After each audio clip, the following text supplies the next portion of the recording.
50, yes, 50 new PS5 games of 2025. Look, GameRanks gave me a big ass list of games to talk about, so we gotta get moving. Just know that the release dates will appear on screen if you're looking for them, but they are, of course, subject to change, because games get delayed all the time. Still, these are games releasing for PS5 in 2025, or games we hope release in 2025, so let's get started off with number 50.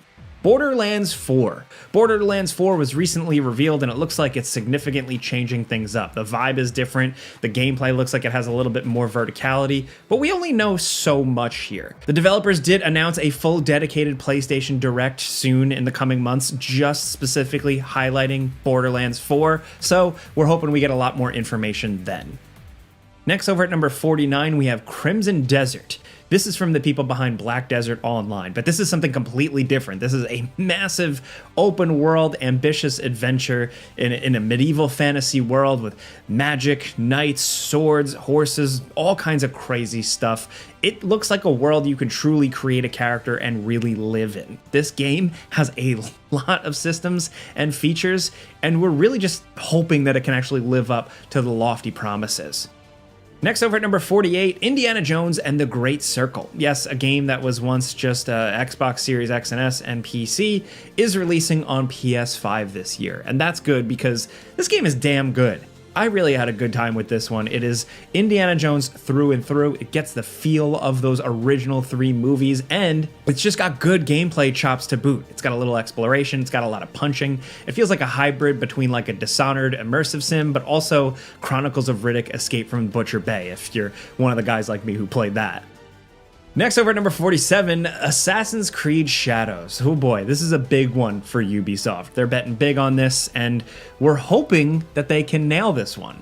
From what I've seen so far, I'm not convinced of some of the gameplay changes or in the story. I hope it can live up to both Assassin's Creed as a franchise and also the fact that people have been wanting an Assassin's Creed game set in Japan for years. Like I said, previews have been a little mixed, but we're gonna have to wait and see how the final product is when it releases soon.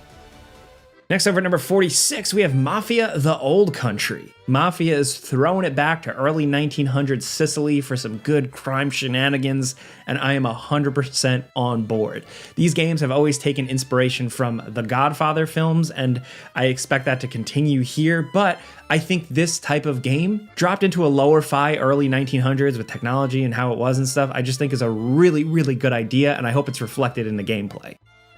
Next, over at number 45, we have Ninja Gaiden 4. Ninja Gaiden is back. This is really cool. There's a new character, and it looks like him and Ryu Hayabusa kind of clash, but ultimately probably will become friends or something like that. But this is just bringing back fast, chaotic, action-slashy combat, just a big old adventure, and I couldn't be happier. I love the original Ninja Gaiden games. I like this style of combat, so we're hoping that they nail it. Next, over at number 44, we have The Outer Worlds 2. This is a follow-up to Obsidian's Outer Worlds, a game that I thought was very good. It had some flaws, it had some shortcomings, and it wasn't the longest game in the world, so I'm really hoping that with this second game, they can take all those good ideas, package them up, and make an even better, stronger adventure this time around. It already looks like combat is really amped up, and we're excited to see what Obsidian is cooking here with this one. Next, over at number 43, we have Atomfall. This is an interesting one. This is kind of like an end of the world, kind of a northern English countryside. You know what? Okay, it's kind of reminding me of like Atomic Heart, but not in Russia, in northern England. And I think that's a cool idea. It's given BioShock vibes to it. It's a first-person survival adventure. It's a story-based thing, and that's something I'm personally into. So I will absolutely be checking out Atomfall. We'll probably do a before you buy on it. To be honest, we'll do a before you buy on a lot of these games. But yeah, keep your eyes peeled. Next, over at number 42, we have Vampire the Masquerade Bloodlines 2. This one's been a long time coming. It's been in development forever. It's switched development studios. I don't know what to make of it. From what they've shown with this gameplay, it looks a little different than what I was expecting, but I'm still hoping that they nail it because I think the world needs more vampire games. I always say that, but also, the original Bloodlines was great. So to continue that legacy would be a win for all of us. Now over at number 41, we have Lost Soul Aside, another like really crazy action slashy combat game. This was initially developed by one person. We have mentioned it years and years ago, probably one of the first places to really mention it. But since then, it's ballooned, it's become a bigger project, it's been supported by Sony, and this just looks like a crazy, awesome adventure. I can't wait to see more of this one soon. Next, over at number 40, we have the first Berserker, Kazan. This is a Souls-like game, straight up. But the art style and everything they have going on here and the really incredible looking main character, it just looks cool. It just looks a little different. It's gory, it's over the top, it's chaotic. It's based on a franchise, but you can jump into this kind of not knowing anything. And for Souls-like people, I think this one definitely has a lot of potential. Next, over at number 39, we have Forza Horizon 5. Yes, an Xbox game coming to PlayStation. This is a big one. Forza is Xbox's baby. Forza Horizon 5 is an absolutely awesome racing game. And now it's coming to PlayStation 5, so that's good news for you guys. Next, over at number 38, we have Dying Light: The Beast. This is kind of like a new kind of spin-off Dying Light game. It's focused on Kyle Crane, the guy from the first game, but now he's got like superpowers. Cool, whatever, I'm in. I like Dying Light a lot. I like Dying Light 2. I didn't like it as much as the first game, but where they're going with this one and how they're trying some different things, I think it could be pretty cool. Next, over at number 37, we have Exoborn. This is a tactical extraction shooter where you're in this like crazy world being torn apart by weather and nature, and it just looks really, really chaotic. You have powers, you get loot, and the world looks pretty interesting. They're talking about some really interesting concepts with just how the world and how nature actually works and how it affects gameplay. I need to see more to see really what's going on with this. To me, it's screaming live service, which often makes my eyes glaze over, but we're certainly keeping an eye on this one. Next, over at number 36, we have Hell Is Us. This looks absolutely awesome. This is from developer Rogue Factor, and it's kind of like a Souls-like, yes, but it seems like it has a heavy story focus, and it's sci-fi. It's like a sci-fi adventure, maybe with a little bit of horror vibes mixed with Death Stranding, and it just looks like a really good combination. A lot of the people working on this, a lot of people who came together to make this game have worked on a lot of big games in the past, so it might be a formula for success. I'd say at the very least, just keep an eye on this one.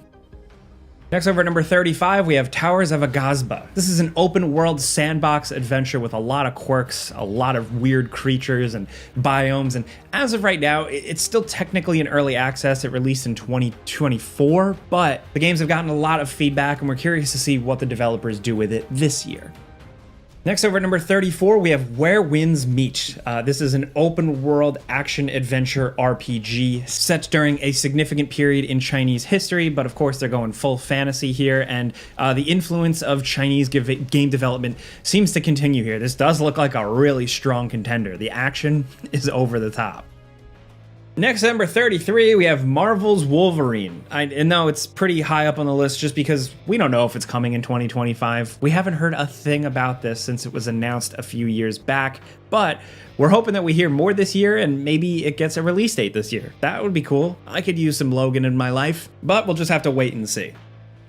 And speaking of waiting and seeing, Hollow Knight Silksong. Yes, the game, the follow-up to the incredible Hollow Knight, has been years and years and years in the making, and people are still waiting. 2025 has to be the year this thing finally has a release date, right?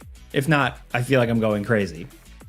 Next, over at number 31, we have Mind's Eye. This looks like a big action-adventure, cinematic, crazy game, and it's from Leslie Benzies, one of the guys behind the original Grand Theft Auto games, who eventually left to work on his own games, like this and another one, Everywhere. Everywhere is a bit of a different project. It seems like it's more of like a community-driven thing, but this game, Mind's Eye, just looks like a good old-fashioned video game. Car chases, action shootouts, sci-fi, third-person running and gunning. I don't know. I like all those things, and I hope this shapes up to be good.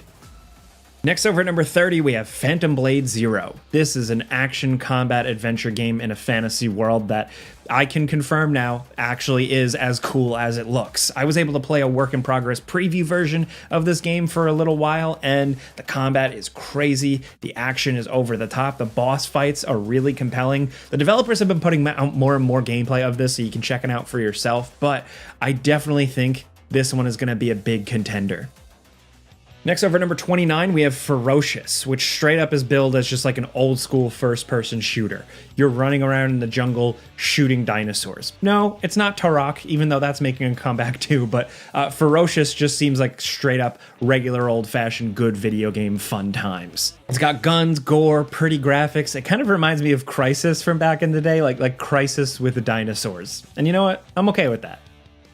Next over at number 28, we have Neo Berlin 2087. The details on this game are still slight, but the initial trailers made a splash because the game looks absolutely gorgeous. It's flashy, it's colorful, it's cyberpunk, it's inspired. It's being made by an ambitious, smaller team, and that's all we know for now, but this is another one we're keeping our eye on it. Mostly because it looks just really cool visually, but we're really excited to see what the gameplay details really are.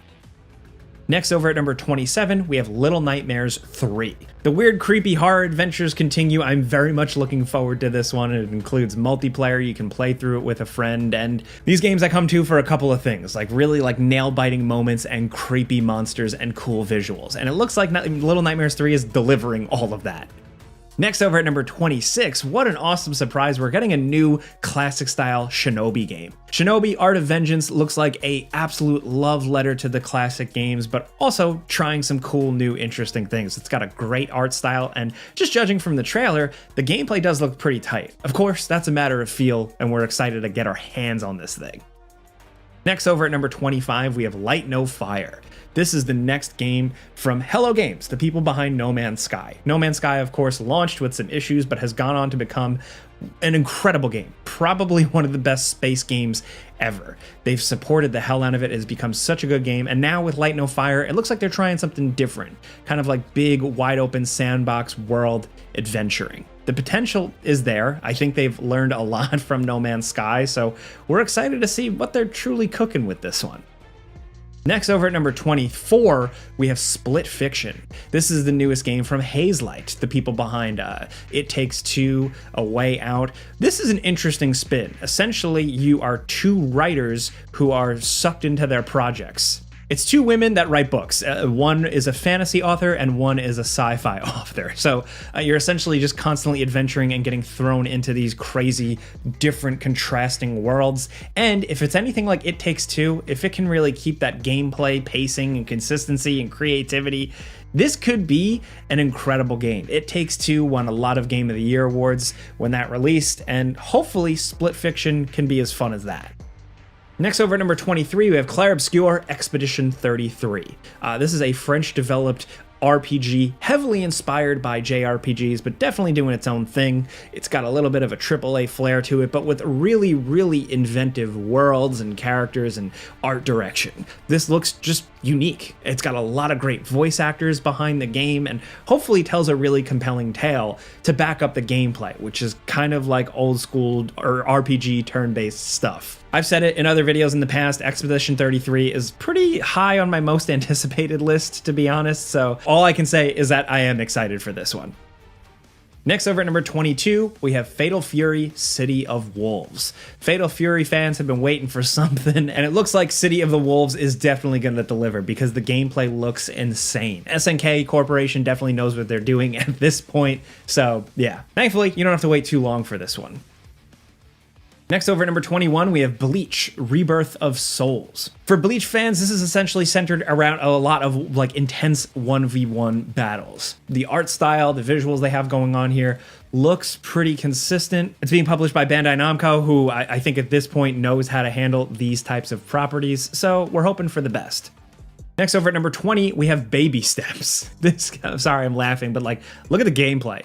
I don't know what they're doing here, but this looks absolutely awesome. Like a Bennett Foddy or other games that went viral just for their strangeness and their weird control concepts, Baby Steps looks like it's going to be one of those. Something creative, something different, a breath of strange, fresh air. And honestly, I'm hoping we hear more from it soon.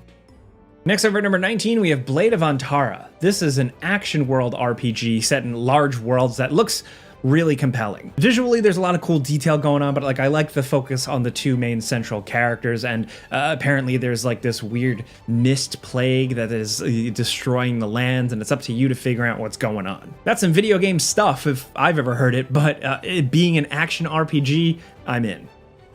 Next over at number 18, we have Wuchang Fallen Feathers. This is a Souls-like, straight up. The developers set it themselves, they're inspired by the Souls games, and here it seems a lot more action-packed, fast-paced type of thing, and it's set during the late Ming Dynasty, so it's got some Chinese history and fantasy elements to it. You play as this badass-looking lady, apparently she's a pirate that has come to these lands, and we're looking forward to learning more, but as of right now, it is at the very least slated for sometime in 2025. Next over at number 17, we have Arc Raiders. Arc Raiders has gone through a significant overhaul since you probably last heard of it. This is a multiplayer extraction shooter set in a really interesting world, kind of ravaged by these machines. The art style, the character designs, and the weapons still continue to be top-notch. That's really, for me, the most interesting thing about this. It is a third-person shooter, which is also cool. I feel like we don't have enough of those, so I'm hoping for the best for Arc Raiders. There are playtest signups on Steam. We haven't heard a lot of info about it other than when it was re-revealed late last year, but yeah. Next over at number 16, we have The Occultist. Not too much to go on with this one yet, but essentially you are this guy, Alan, who is an occultist, and he's going on an investigation, and things quickly get creepy. This is billed as a psychological horror single-player game, and that's sometimes what the doctor ordered. There was a really big, flashy, like, cinematic trailer reveal, but, like, just looking at some of the screenshots we have now officially, it does look cool, immersive, detailed environments, probably heavily built around investigating more than, like, shooting ghosts or anything like that. I'm just excited to see what is the deal with this one. It's from Daedalic Entertainment, the publishers. They've had an interesting track record, some hits, some misses, but when they try weird, interesting stuff, it's usually worth checking into. Next over at number 15, we have Dynasty Warriors Origins. This just recently released, and it's great. They nailed it. Finally, a good Dynasty Warriors game. We fell short with the last one when it forced the open world structure, but Origins feels like a good return to form, a good step forward, just quality Dynasty Warriors hacking and slashing. Next over at number 14, we have Star Wars, the Knights of the Old Republic remake. We're mentioning this one just to make sure people don't forget about it. I don't know if this is actually going to release in 2025. It's been in the works for so long. I believe different studios at a point. Lots of rumors, lots of leaks, but nothing really concrete to go on. But at the very least, it is one of the best games ever. Really one of the best Star Wars games for sure, but one of the best RPGs. So if they could remake it, it could be an absolute hit. But we're still just waiting and hoping. Next over at number 13, check this out. This is X Killer or EXE Killer. This is like a retro futuristic first-person shooter. So you're kind of like this Blade Runner cowboy western guy. That's a good combo if you ask me. You got a vehicle, you got cool sci-fi revolvers, a trench coat, a dusty desert sci-fi wasteland. I'm in, man. As soon as I first saw this thing, my eyes like were laid upon a couple of screenshots. I was in. Splitgate 2. Splitgate is back. I mean, the original was like huge. People absolutely loved it, were blown away by it, but it was over rather quickly. So now Splitgate 2 is turning things around with lots of new gameplay concepts, larger than life levels, a brighter color palette. I hope that this works out because these games deserve a future. In terms of just competitive, fun, multiplayer first-person shooters, Splitgate has always had a lot of promise to really hit the big leagues, and I hope Splitgate 2 really does it for them. Next, over at number 11, we have a new Virtua Fighter project. Virtua Fighter is back, baby. It looks really cool. The little snippets that they've shown online, the little things that they've teased seem awesome. It's been a while since we've had a full, solid Virtua Fighter. The most recent one is now on PC. People have been loving that, so we're excited. Next, over at number 10, we have an Okami sequel. I don't really need to know much more, other than that the gang is back together, Hideki Kamiya is there, and Capcom has greenlit a new Okami game. That's awesome. The original Okami was just a great adventure of that time, incredibly unique, great color palette, great music, incredibly memorable. So we're really hoping they can capitalize on what made the original great and take it even further now with modern technology. Next, we have Directive 8020. This is the next game from the people behind Until Dawn and the Dark Pictures anthology. This just looks like an awesome sci-fi horror adventure. The trailer looked really cool. It looked like one of these types of cinematic playable adventure games, but with really interesting sci-fi horror concepts. I can't get enough of sci-fi horror, things like Event Horizon, Dead Space, things like that. So to see this team try their hand at that, I'm in. Next, over at number 8, we have Doom: The Dark Ages. This is a shakeup for the newer Doom games, where 2016 was running and gunning. Doom Eternal added a bunch of mechanical complexity to the combat. Doom: The Dark Ages, according to the developers, is all about just like the brute force. You got a Captain America shield with razors on it you can throw around. Really cool over-the-top weapons that shoot skulls and shards, and you're essentially roaming around bigger environments. You can explore a little bit. You can ride on dragons and shit. Honestly, it just looks like a crazy like heavy metal album cover come to life. I really hope they can nail that premise, because Doom: The Dark Ages could be one for the ages. I'm sorry. Anyway, let's move on. Next, at number 7, is Elden Ring Night Rain. If you and a couple of buddies are looking to get into that Elden Ring From Software experience, it seems like Elden Ring Night Rain is really cool. From some of the tests, you know, the technical tests and stuff so far, people have come away really intrigued how the game treats the world, how it handles loot and progression, and also crazy bosses. Just seems like a ton of fun. If you were into Elden Ring and you're still looking for more of an Elden Ring fix, this looks like a little bit of a different flavor, but definitely something worth considering buying. Next, over at number 6, we have Death Stranding 2. Death Stranding 2 might be 2025. We expect to see a lot more of it this year, and we're excited to see how this adventure continues, because boy, the original Death Stranding was quite a weird, strange ride. As much as I enjoyed that game, it had some shortcomings. The story got lost in the weeds, and it also really told a lot of story towards the back end pretty heavily, so hopefully they can balance that out this time around. But that gameplay from the first is unique and compelling, and we're hoping they evolve on it in really cool ways here. At this point, Hideo Kojima and company definitely know what they're doing, so yeah, now all we have to do is wait for another weird, cool, over-the-top, over-edited, really long trailer. I'm in it. I love those. Next, over at number 5, is Kingdom Come Deliverance 2.